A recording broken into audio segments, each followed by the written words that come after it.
For a century, a quiet dedication to education and faith has shaped countless lives in El Paso. This is the story of the Christian Brothers, an order whose unwavering commitment, spanning 100 years, has left an indelible mark on our community. The establishment of Cathedral High School by the boarders of the Christian schools in 1925 has allowed many generations of young men from both sides of the border, many of whom were the first in their families to attend school, to benefit from a Lasallian education that prepared them for college and professional success, thus lifting countless families into the middle class.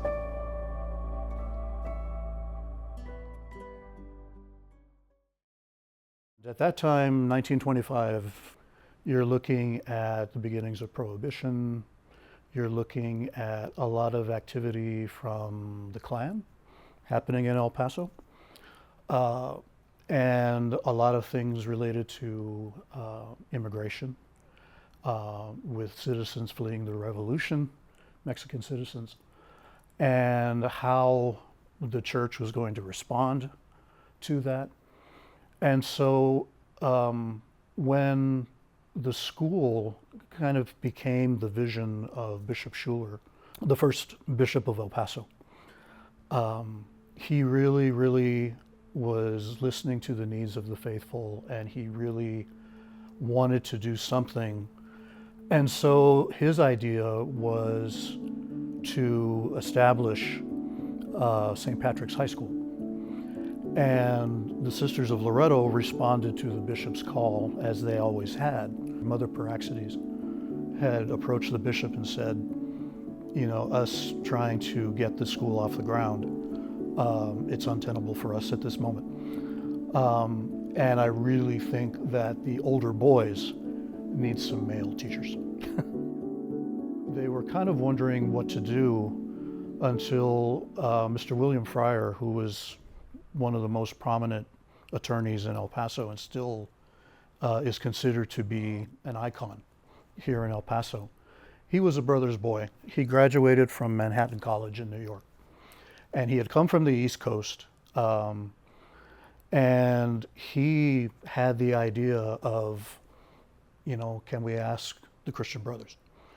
And Mother Praxedes also made that suggestion because from New Mexico, she already knew what the brothers were doing, and it was a great idea all around. So then Bishop Schuler says, well, can we get the Christian Brothers to come? And Mr. Fryer says, I'll take care of it. The arrival of the brothers brought great news to El Paso. Prominent Catholic and non-Catholic businessmen, as well as other important city figures, including Mayor Pro Tem William K. Ramsey, gave the city's official welcome to the Christian Brothers. He stated confidently that Cathedral High School would lead to the establishment here of a higher educational institute of tremendous value. Reverend O'Loughlin expressed how the coming of the Christian Brothers to El Paso was the realization of that most cherished dream held by Catholic families in El Paso. The Christian Brothers would furnish a moral and intellectual foundation for the education of the youth of the land. Aiding the brothers was Mr. Robert J. Carson, a prominent El Paso athlete and coach who was solely responsible for building the school's athletic programs.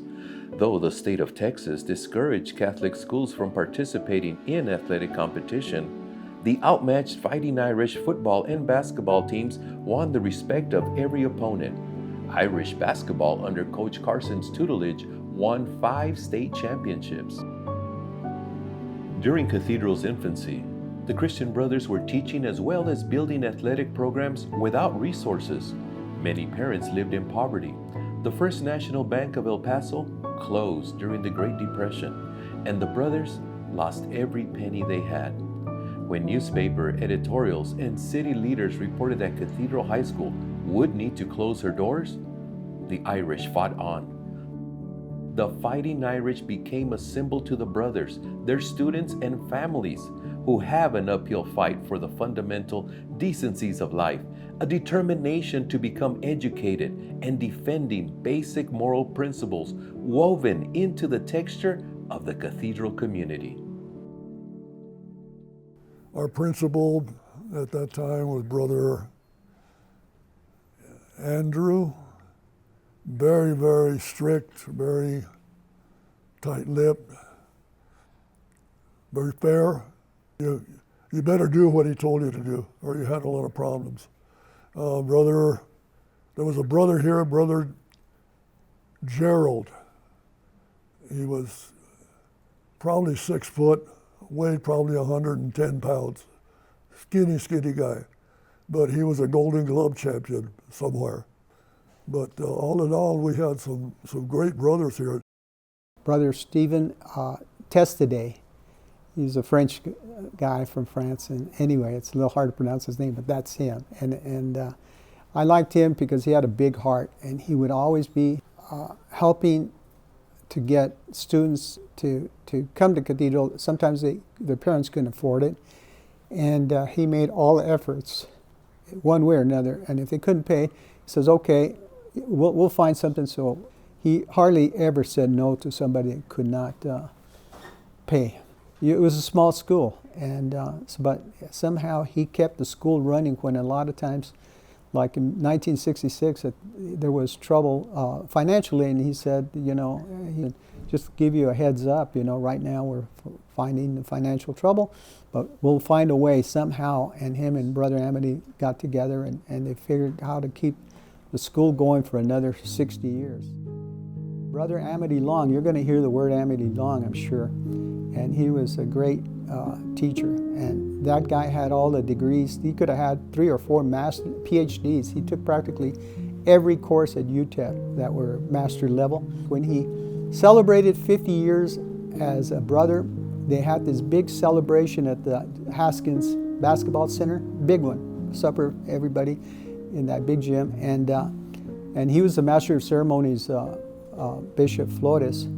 And Bishop Flores told the audience there a story. He says, if it wasn't for this man, Brother Amity, I wouldn't be where I am now. I was a migrant field worker. And he told me, he says, I want you to go, it was in Galveston. He says, I want you to come to Galveston, to our Christian Brother School. And he said, brother, I don't know a noun, I'm an adjective. And Brother Amity told him, I'll teach you. Having the brothers around and understanding, having that respect foundation that was set by my parents, when you saw them in the hallways, you just knew you couldn't mess around. Not that they were mean. For me, in my experience, there was no meanness in the brothers. For me, it was just to have that presence in the hallways really meant something. And it also, maybe because I was raised in that generation, I had a lot of my friends that would also say, hey, here comes brother, and then everything would just go silent. It's like, oh, brother's here. And it was really not afraid of them, but more of a respect for them and what they represented here at Cathedral. 100 years ago, a vision took root in El Paso. Today, the Christian Brothers' legacy continues to flourish, a testament to their unwavering faith, dedication, and the countless lives they have touched. Their story is a vital chapter in El Paso's history, and their impact will continue for generations to come.